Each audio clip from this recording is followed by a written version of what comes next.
Lindra hadir kembali. Oke.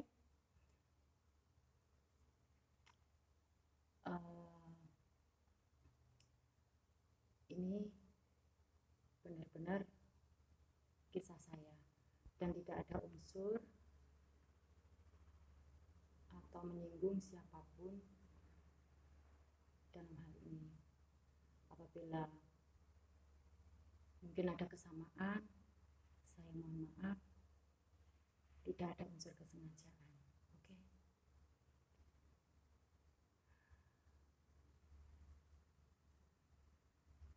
Memang sewaktu saya masih ada di dalam kandungan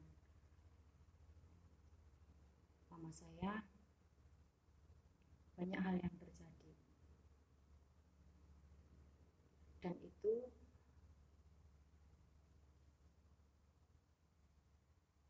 jadi tidak ada disengaja ataupun apa, tidak ada sama sekali.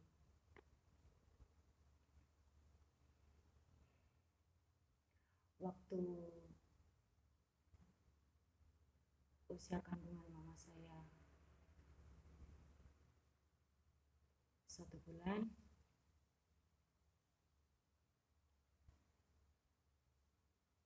papa sama mama saya memang sudah tidak harmonis lagi.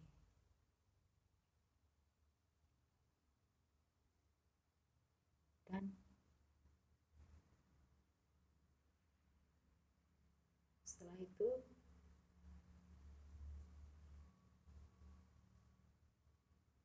bapak pergi dan tidak ada kabar. Otomatis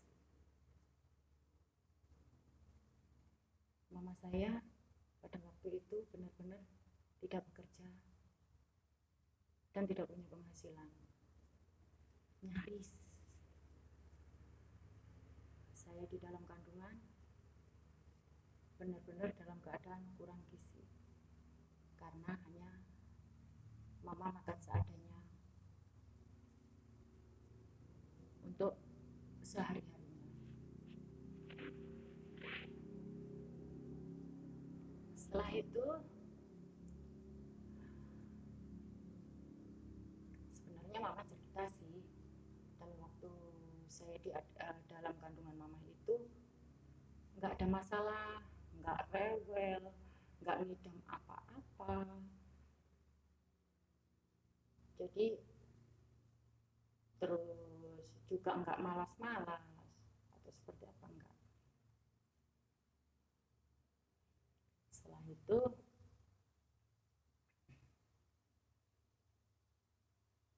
jadi mama terkadang itu dapat bantuan dari keluarga, kakek nenek untuk hari-hari, karena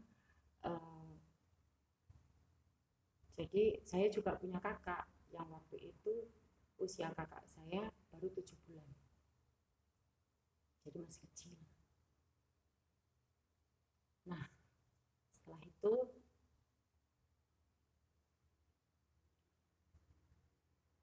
usia kehamilan mama itu 11 bulan, mama khawatir kok belum ada tanda-tanda untuk melahirkan, tanda-tanda mau lahiran, itu nggak ada sama sekali. Tapi kakekku ini tadi, yaitu bapaknya mama, itu kayak sudah tahu sesuatu gitu tentang kandungan mama saya itu. Tapi kakek pada waktu itu nggak pernah cerita kenapa, ada apa gitu, nggak. Setelah itu ditunggu 2 minggu kemudian, tetap nggak ada tanda-tanda mau lahiran. Nah, karena intinya mama itu nggak ingin merepotkan terlalu banyak terhadap orang tua, saudara, dan lain sebagainya, akhirnya mama ini berusaha untuk melahirkan dengan dibantu oleh orang Jawa bilang mbah dukun bayi atau dukun beranak. Memang beliau membantu lahiran seseorang yang mungkin kurang mampu atau bagaimana, seperti itu. Setelah itu karena belum ada tanda-tanda, dibantulah oleh mbah ini tadi. Kebetulan rumahnya nggak jauh juga sih, jadi dengan beralas tikar dan hanya bantal satu, mama berusaha melahirkan aku. Setelah itu ceritanya mama nih, jadi diurut perut itu biar dengan pelan-pelan atau bagaimana gitu prosesnya itu agar cepat saya keluar gitu. Setelah itu juga aneh juga sih bilangnya mama itu, karena sebelumnya nggak ada bukaan dan lain sebagainya. Setelah dibantu mbah dukun bayi itu dan dibaca-bacain doa oleh kakak saya lahir. Jadi lahir dengan benar-benar lancar, nggak ada kendala apapun. Saya lahir normal, sehat, imut, lucu, gendut,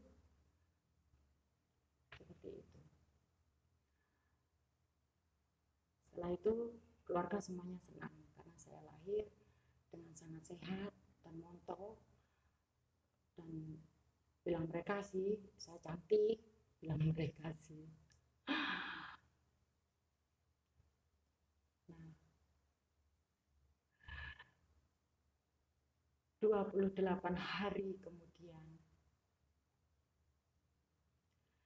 tiba-tiba bapak saya datang karena beliau mendengar bahwa mama saya sudah melahirkan dan melahirkan anak perempuan dengan sangat sehat, cantik, montok, lucu, sehingga bapak saya segera ingin melihat.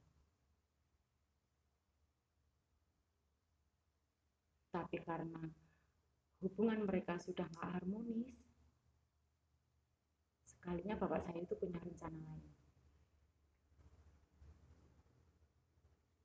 yaitu ingin mengambil saya untuk dibawa pergi. Maksudnya sih karena anak dua, yaitu kakak saya laki-laki dan yang kedua perempuan, maka mau dibagi maksudnya bapak saya. Tapi karena mama saya menganggap saya masih kecil dan masih belum ada 1 bulan, masih berumur 28 hari, dengan sangat sabar mama saya bilang, nanti saja, kalau mungkin sudah tidak, maksudnya itu kan masih menyusui nih, jadi nggak boleh dulu sama mama saya. Tapi karena bapak saya ini, bilangnya mama saya ini, ceritanya mama saya, bapak saya itu sangat temperamental, mudah emosi, mudah tersinggung, nggak tahu apa, nggak tahu sebabnya apa, atau marah-marah, nggak jelas seperti itu. Akhirnya bapak saya nggak mau terima alasan mama saya itu tadi, langsung pergi begitu saja. Setelah itu mama ndak langsung percaya begitu aja. Akhirnya mama saya minta perlindungan kakek nenek saya, yaitu bapaknya sama ibunya. Setelah itu benar apa yang diperkirakan oleh mama saya. Besoknya bapak saya kembali untuk menemui mama saya.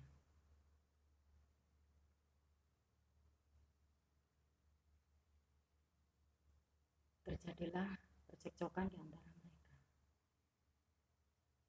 Nah, sempat mama saya itu melihat bahwa di pinggang bapak saya terseliplah sebuah gunting.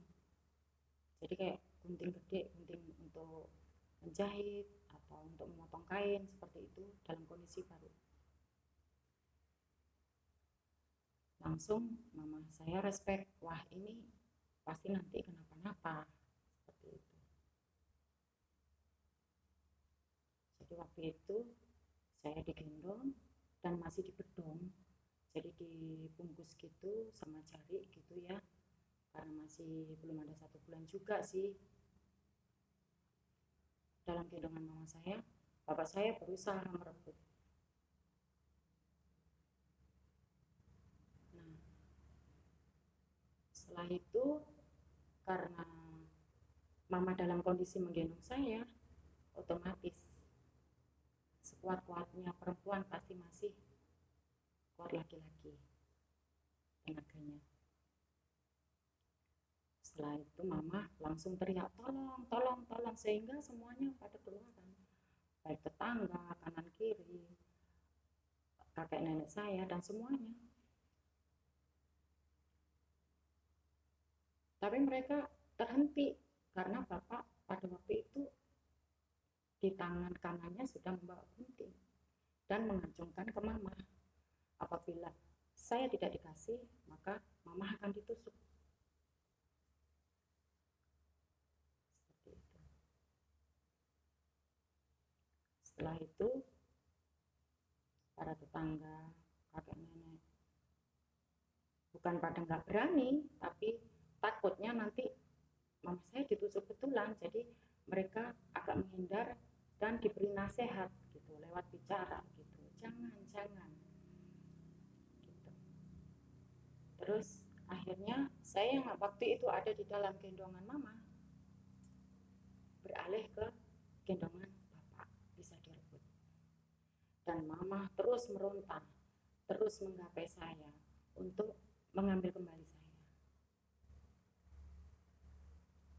Nah, tiba-tiba om sama tante saya ini tadi langsung menghampiri bapak saya yang satunya tangan kanan bawa gunting, satunya menggendong saya dan berusaha mau melarikan diri. Langsung om saya ini tadi yang waktu itu masih antara kelas 5 SD dan tante saya yang waktu itu masih antara kelas 1 SMP spontan menggigit tangan bapak saya yang lagi menggendong saya ini tadi. Langsung bapak saya, aduh, seperti itu. Terlepaslah saya jatuh. Blah! Akhirnya saya terjatuh. Dalam kondisi saya terjatuh, tidak ada saya menangis. Tetap saya tertidur pulas. Itu ceritanya mereka. Pastinya saya belum ingat waktu itu. Spontan.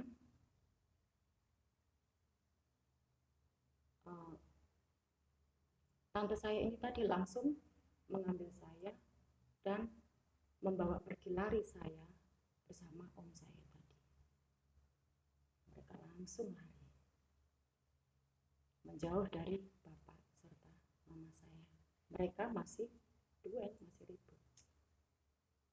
Setelah itu, sewaktu tante saya menggendong saya ini dan di sampingnya ada om saya ini, mereka pada bingung, kemana ini kita sembunyikan di mana gitu, adik disembunyikan di mana gitu. Tanpa mereka pikir panjang, mereka masuk ke sebuah TPU, tempat pemakaman umum. masuklah mereka. Dan saat itu jam 11.30 malam atau setengah 12 malam. Tanpa pikir panjang, mereka masuk di tengah-tengah, dan di situ ada pohon juwet yang sangat besar. Ditaruhlah saya di bawah pohon juwet itu, yang akarnya sudah pada keluar. Saya ditaruh di situ, di tanah. Setelah itu mereka baru sadar, kita sekalinya ada di kuburan gitu. Langsunglah pada saat itu mereka masih kecil, otomatis perasaan takut pasti ada, spontan juga mereka berlari untuk keluar dan meninggalkan saya di dalam TPU tersebut. Setelah itu mereka menghampiri mama serta bapak saya dan tetangga saya dan semuanya. Mereka sudah pada berunding bagaimana baiknya, seperti itu. Akhirnya perangkat desa juga ada dan lain sebagainya, yang banyak saksi di situ. Bapak dibuatkan perjanjian agar tidak mengganggu mama serta anak-anaknya selama dalam proses pengadilan berlangsung mengurusi surat perceraian. Dan nantinya anak ke siapa itu nanti. Itu waktu itu. Setelah itu bapak pergi. Setelah bapak pergi, baru mereka tersadar. Loh, Wendra mana? Gitu. Kakek saya bertanya. Loh, mungkin ada di kamar. Gitu. Langsung mereka pada masukkan, ngecek saya ada di mana. Sekalinya saya nggak ada. Mama saya tambah panik. Kemana? Gitu. Akhirnya om sama tante saya ini tadi bercerita, bapak, ibu, adik Wendra saya taruh di dalam kuburan gitu. Hah? Semua pada kaget semua mereka. Dan akhirnya semua pada lari semua untuk mengarah ke TPU. Dan sewaktu mereka sadar saya ada di mana, jam pada saat itu jam 4.30 atau setengah 5 pagi. Jadi dari jam setengah 12 malam sampai setengah 5 pagi saya sendirian di dalam kuburan itu. Setelah itu mama, bapak, kakek, nenek langsung masuk. Wendra gitu. Langsung gimana adik di sana di tengah-tengah. Adiknya semua ke sana dan saya langsung digendong oleh mama saya dengan keadaan panik gitu kan. Coba, langsung kakak saya bilang, tepuk-tepuk pipinya sampai dia menangis, sampai cubit-cubit sampai pokoknya sampai dia menangis. Akhirnya saya menangis waktu itu. Setelah itu dicek badan-badan saya semuanya, bedong itu dibuka, nggak ada semut satupun, nggak ada. Setelah itu mereka keluaran membawa saya untuk pergi dari TPU tersebut. Singkat cerita, 4 tahun berlalu dan jadi hak asuh semuanya ke ibu, yaitu ke mama saya, baik kakak saya maupun saya. Seperti itu. Setelah itu, singkat cerita, 4 tahun kemudian saya sudah agak bisa sudah berjalan dan masih bicara masih agak cedal, agak gimana seperti itu. Saya suka sekali main di TPU tersebut. Dan itu setiap hari. Karena saya belum sekolah dari pagi. Paling-paling pulang makan, selesai itu saya kembali lagi ke TPU itu. Karena menurut saya TPU itu nggak pernah sepi. Banyak orang, banyak teman. Bahkan saya mainan di situ selalu ada teman saya. Seperti itu. Saya selalu nyaman di dalam kuburan itu. Pokoknya sangat banyak sekali orang-orang yang ada di situ. Ada yang dewasa, ada yang kakek nenek, ada yang bapak-bapak, ada yang ibu-ibu, ada yang anak-anak, pokoknya berbagai macam ada di situ. Saya waktu itu saya belum pernah beranggapan bahwa itu semua arwah, karena nggak ada yang menakutkan. Dan seperti kita manusia pada umumnya waktu itu, jadi saya nggak ada rasa takut sama sekali. Setiap saya pulang, baru menjelang maghrib saya dipanggil, Wendra pulang, itu baru saya pulang. Dan anehnya lagi, pada waktu saya mau pulang, yang keluar dari TPU selalu saya sendiri, nggak ada siapa-siapa. Dan mereka pasti tertinggal di dalam kuburan. Dan terkadang aku sama temanku selalu bilang, aku besok main kesini lagi ya, seperti itu. Oh iya, aku pulang dulu ya, aku sudah dipanggil. Oh iya. Jadi dalam bahasa Jawa ya, sesok mrene maneh Yondra. Aku wis wis disuruh pulang.